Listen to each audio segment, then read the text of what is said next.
Hey guys, Verbal Engine 95, recording live from your local county prison cell. I know it's been a minute, some stuff's happened, some stuff hasn't happened, but yeah, mainly it was just me not finding a matchup I liked until sort of recently. But that's been fixed, because this one I'm actually kind of, it's not like a joke one, but like, I'm actually kind of interested in it for some reason. This is Gargamel from the Smurfs versus Denzel Crocker, or Mr. Crocker, from Fairly Odd Parents. How I never thought of this is beyond me, but this is really cool. So, you've got the two evil guys absolutely obsessed with, capturing these, these mystical creatures. Gargamel trying to capture the Smurfs, and Crocker trying to capture fairies just in general. But we'll go into more of the connections as things come up. So yeah, we'll start with Gargamel. So Gargamel is the backstory sort of varies, especially when you consider like the different versions of the character. There's the original comics. There's the Saturday morning the 80s cartoon. There's the movie, the Neil Patrick Harris one. There's the there's like a more recent apparently adaptation of it. But I'm gonna basically be using like a composite sort of thing.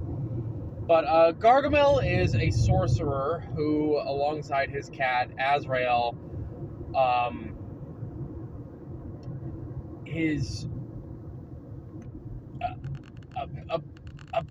apparently his first, in the show at least, his first mention of wanting to capture the Smurfs was in an attempt to turn metal into gold, right? In fact, he does kind of have a weird alchemist thing going on, because not only, we'll get into this in a second, but not only is he trying to turn metal into gold, he also created a homunculus, technically. So we'll get into that. Though that's also something we'll get into, not his first technical encounter with the Smurfs. And he also has a weird obsession with eating the Smurfs. That could be out of his absolute hatred for them, because this is not an obsession fueled by greed. This is more so an obsession fueled by hatred. So it maybe at first he wanted to use them for gold, and then he started, genuinely just wanting them dead, and just to be cruel, he wanted to eat them. But those are his major motivations. He achieves this with a lot of kind of dark magic that he utilizes. I mean, he has a book of spells, but the book of spells is more like a book of rituals almost, because it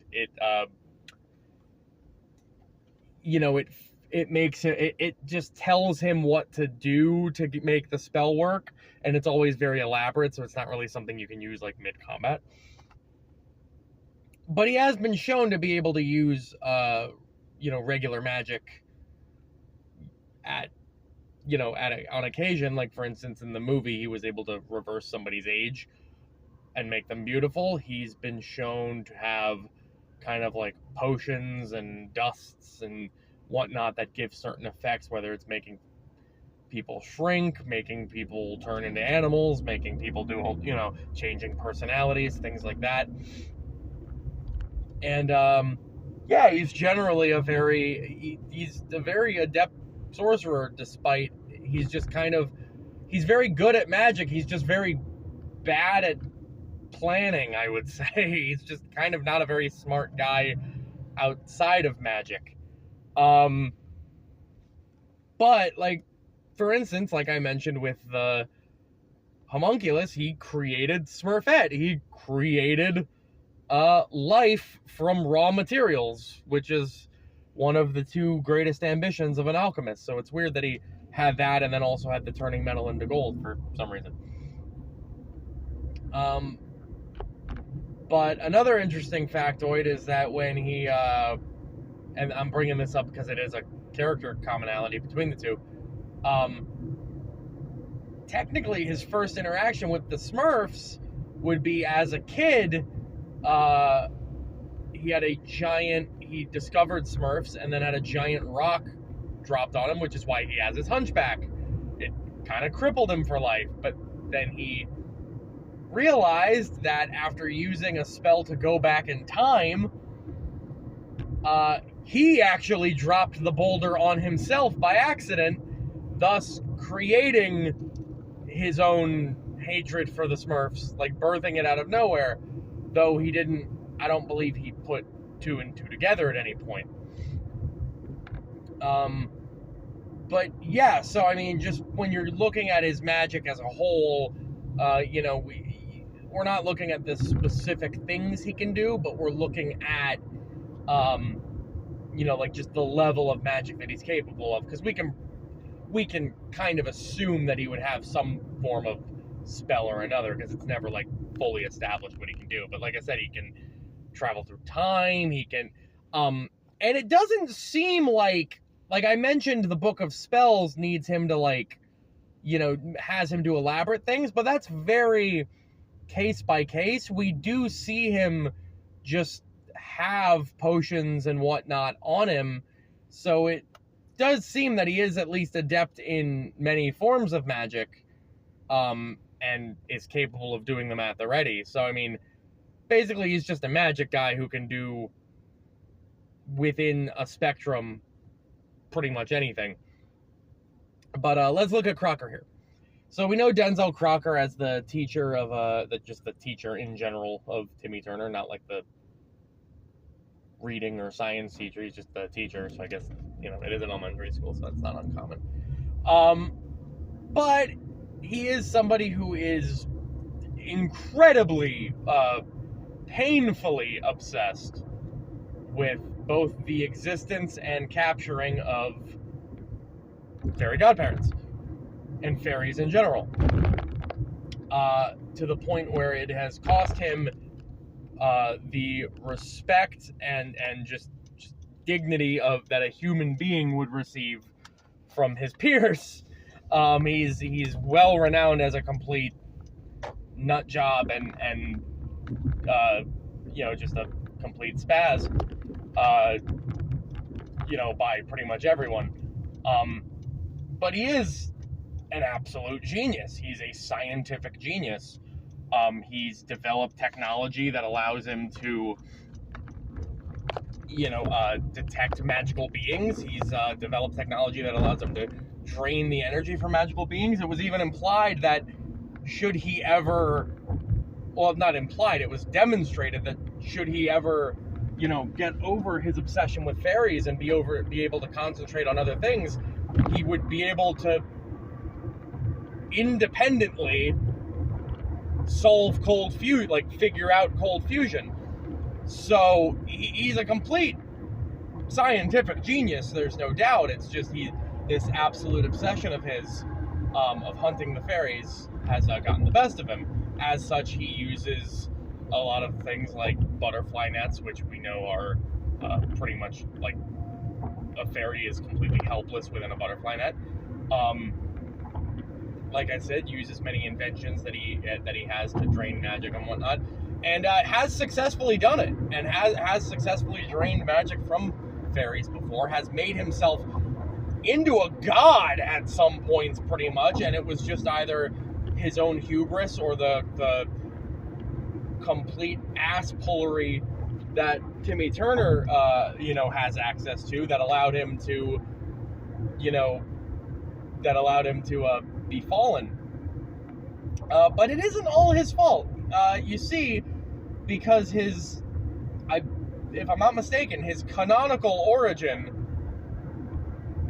is that at one point in time when he was a child in the 60s, I believe, 60s or 70s, he was a child who had Cosmo and Wanda as his fairy godparents, and lost them due to interference of Timmy Turner traveling back in time and taking his fairy godparents. Now, as is procedure, when a child would lose their fairies,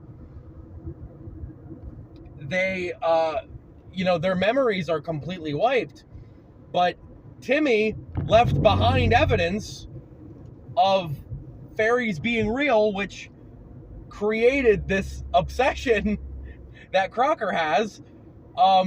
Even if he didn't consciously know why it meant so much to him, he did have his fairies stolen from him. So maybe at some subconscious level, that's why he has, that's just a theory, but maybe at some subconscious level, that's why he feels so strongly about it. But yeah, so looking into this fight,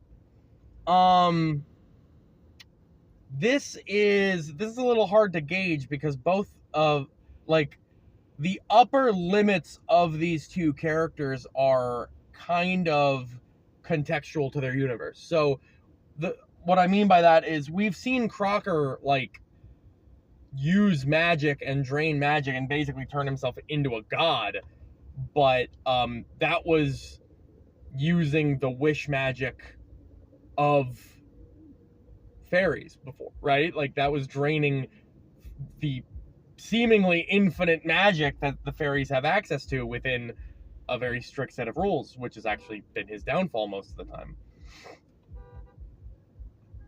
And Gargamel has, accomplished great things as well, but generally it's within, a lot of his great power has to do with, specifically trying to catch the Smurfs. So, none of these, with the, like I said, with the Book of Spells, that requires a lot of elaborate setup. So, we know that both of these two are actually physically feeble and not really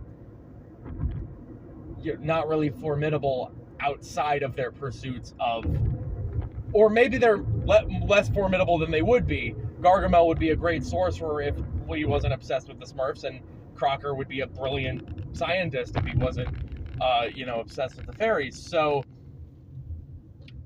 without the context of, we might actually see a great fight from these two, funny enough, in the context of not having to deal with their obsessions.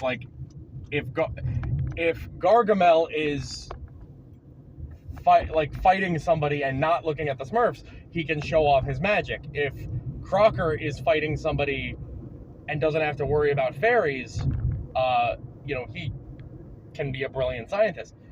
So this really is an infinite potential matchup. Like I said, given their universes, and given that they are both actually very capable outside of the plot of their universe, there's a weird duality there. But here's the one thing I'm looking at. I mentioned most of Crocker's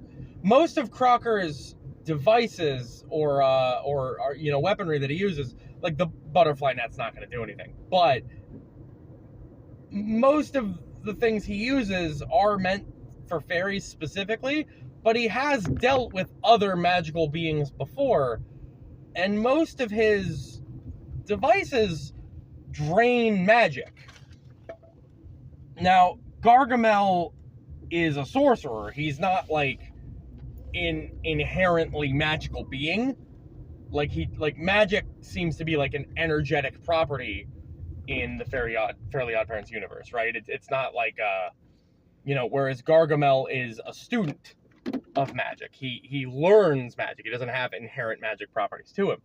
So, you wouldn't be able to drain magic from Gargamel himself, but he might be able to use his weaponry to counter Gargamel's magic, is what I'm saying.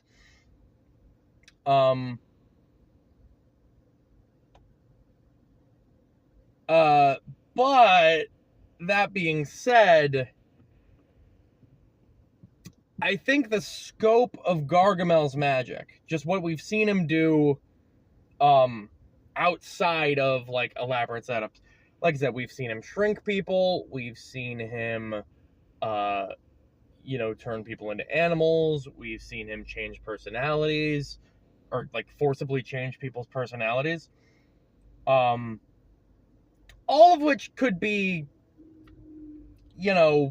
undone or maybe even backfire against Crocker, like changing his personality to make him not obsessed with fairies could arguably make him, more capable and able to like invent something on the fly, because he never like has these things.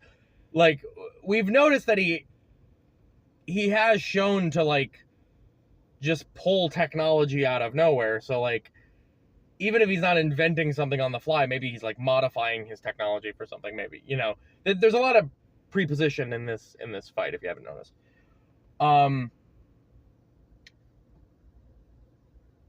Things like traveling through time and whatnot that Gargamel has access to, or like physically changing a person's appearance, like things like that. Borderline, like, I don't want to say reality warping, but like, like that's a very high level of